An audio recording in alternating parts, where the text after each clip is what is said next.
আজ আমি বানিয়ে দেখাবো বেসনের জিলাপি। বেসনের জিলাপি বলতে ট্রেনের মধ্যে যে কটকটি জিলাপিগুলো পাওয়া যায় পেঁচানো পেঁচানো, সেই জিলাপি বানানো দেখাবে। এখানে আমি বড় কাপের 1 কাপ বেসন নিয়ে নিয়েছি, আর এখানে আমি পরিমাণ মতন স্বাদ অনুযায়ী নুন দেব, জোয়ান দেব অল্প একটু,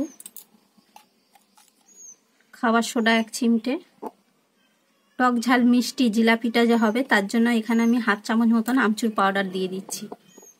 এবার খুব ভালো করে এই উপকরণগুলো মিশিয়ে জল দিয়ে আমি বেসনটাকে ফেটিয়ে নেব। অল্প একটু হলুদ গুঁড়ো দেব, আর ঝাল হওয়ার জন্য অল্প একটু লঙ্কার গুঁড়ো দেব। এবার জল দিয়ে আমি বেসনটাকে খুব ভালো করে ফেটিয়ে নেব। বেসনটা দেখো এইরকম ফাটাতে হবে, দেখবে স্মুথ ভাবে যখন পড়ছে তার মানে ভাববে যে এটা ফাটানো হয়ে গেছে। খুব একটা পাতলা হবে না, খুব একটা মোটা হবে না। তো বেসনটা আমার ফাটানো হয়ে গেছে। এই বেসনটা আমি একটা বোতলের মধ্যে ঢেলে নেব। দেখো একটা বোতল নিয়েছি, আর এই বোতলের ঢাকাটাকে আমি এইভাবে ছিদ্র করে নিয়েছি। বোতলের মধ্যে ভরে ঢাকাটা লাগিয়ে দেবো। বোতলে ভরে নিয়েছি, এবার ঢাকাটা লাগিয়ে দেব। চলে যাব গ্যাসের কাছে।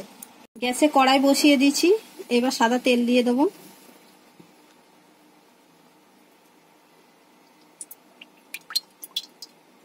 এটা গরম হয়ে গেছে কড়াই। এবার আমি কড়ার মধ্যে বেসনটা জিলাপির মতন করে পাকিয়ে নেব। দেখো দেখো কত সুন্দর হয়েছে, কি সুন্দর লাগছে দেখতে। যত সুন্দর খেতেও কিন্তু ততটাই সুন্দর।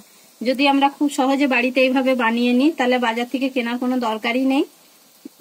সব কাঠি জিলাপিগুলো ভাজা হয়ে গেছে, এবার আমি কড়াই থেকে তুলে নিলাম। এটাও আমি একটা প্লেটের মধ্যে সাজিয়ে দিচ্ছি। দেখো কত সুন্দর হয়েছে, কত মুচমুচে হয়েছে। আমরা যদি সহজে এইভাবে বানিয়ে নিই বাড়িতে, তাহলে বাচ্চাদের বায়না মেটানো যাবে, আর দোকান থেকে কিনে আনতে হবে না। তোমাদের যদি এই ভিডিওটা ভালো লাগে তাহলে ভিডিওটাতে একটা লাইক করবে, চ্যানেলটাকে সাবস্ক্রাইব করবে, আর অবশ্যই কমেন্ট করে জানাবে কেমন লাগে।